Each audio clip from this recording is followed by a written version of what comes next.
రాజీనామా చేయాలి, కేంద్ర విద్యాశాఖ మంత్రి రాజీనామా చేయాలి. వర్ధిల్లాలి విద్యాసంస్థల ఐక్యత.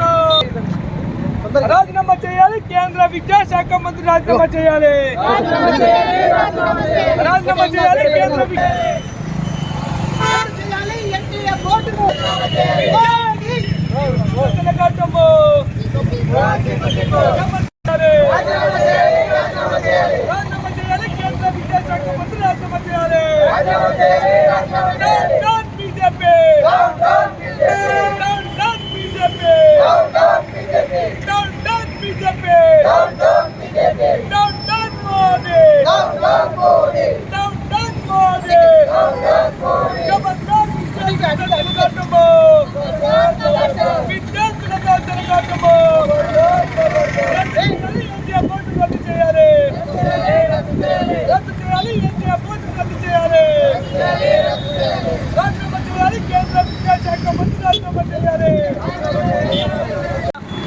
లక్షల మంది విద్యార్థులు నీట్ పేపర్ లీక్ అయిందని చెప్పేసి దాని మీద నిరసన తెలియజేస్తూ ఉంటే కేంద్రంలో ఉన్నటువంటి నరేంద్ర మోడీ ప్రభుత్వం ఏమాత్రం పట్టింపు లేకుండా విద్యార్థుల పైన దాడులు చేస్తూ విచ్చలవిడిగా లాఠీ చార్జీలు చేపిస్తూ కూటాల వర్షాన్ని కురిపిస్తూ ఉన్నారు. ఒకవైపు బాష్పవాయు గోళాన్ని ప్రవేశపెడతా ఉన్నారు.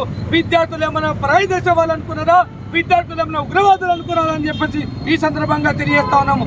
ఏదైతే విద్యార్థులు డిమాండ్ చేస్తా ఉన్నారు, ఏదైతే నీట్ పేపర్ కండక్ట్ చేసినటువంటి ఎన్టీఏ బోర్డును రద్దు చేయాలని చెప్పి చెప్తా ఉన్నారు.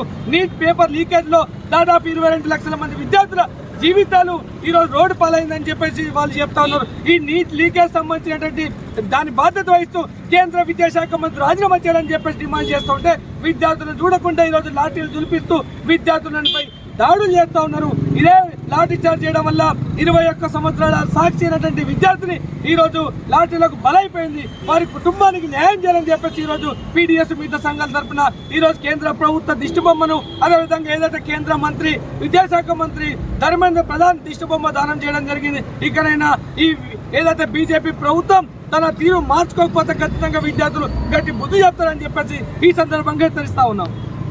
ఢిల్లీ నడి ఒడ్డున ప్రొటెస్ట్లు చేస్తున్నారు. ఏదైతే నీట్ పేపర్ లీక్ అయిందో దాని గురించి ప్రొటెస్ట్లు చేస్తే ఆ విద్యార్థులను టెర్రరిస్టుగా ఈ ప్రభుత్వం గుర్తిస్తుంది. ఈ భారతదేశం యువతనే టెర్రరిస్ట్గా ప్రకటిస్తుంది. ఇదేం గొప్పతనం అని మీ ప్రభుత్వంని మేము ప్రశ్నిస్తున్నాం.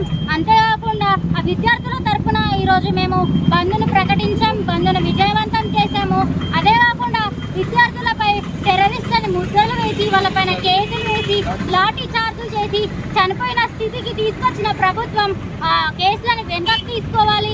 మరియు చనిపోయిన సాక్షి కుటుంబానికి ఏదో లాభం చేయాలని మేము కోరుతున్నాం. అంతేకాకుండా ఇలాంటి లీక్లు మళ్ళీ జరగకుండా ఎడ్యుకేషనల్ మినిస్టర్ను రిజైన్ చేయాలని మేము భావిస్తున్నాం. అంతేకాకుండా పిఎం మోడీ నేను ప్రశ్నిస్తున్నా, మీరు ఢిల్లీలో కూర్చొని సర్కార్ చూసినట్టు ప్రొటెస్ట్లో ఎంతోమంది విద్యార్థులు గాయాల పాలవుతుంటే మీరు సర్కస్ లాగా చూడకండి, దీనిపైన చర్య తీసుకోవాలని మేము ఖండిస్తున్నాం. ఈ సుప్రీంకోర్టు కూడా ఈ అంశాన్ని తీసుకెళ్తే టైం వేస్ట్ అంటుంది. దేశంలోనే అగ్రత స్థానమైన కోర్టు ఇలాంటి ఒక భాషను అనడం సభ్యం కాదని మేము భావిస్తున్నాం. సమస్య వస్తే మీరు టైం వేస్ట్ అని ఎలా అంటారని మేము ప్రశ్నిస్తున్నామని తెలియజేస్తున్నాం. ఆధ్వర్యంలో బంద్ స్వచ్ఛందంగా నిర్వహించడం జరిగింది. దాన్ని విజయవంతం కూడా చేయడం జరిగింది. ముఖ్యంగా ఢిల్లీలో ప్రొటెస్ట్ ఏదైతే జరుగుతుందో పోలీసులు దారుణంగా దాడులు నిర్వహించడం జరిగింది. కాబట్టి దానికి నిరసనగా మేము ఈరోజు బంద్ నిర్వహించడం జరిగింది.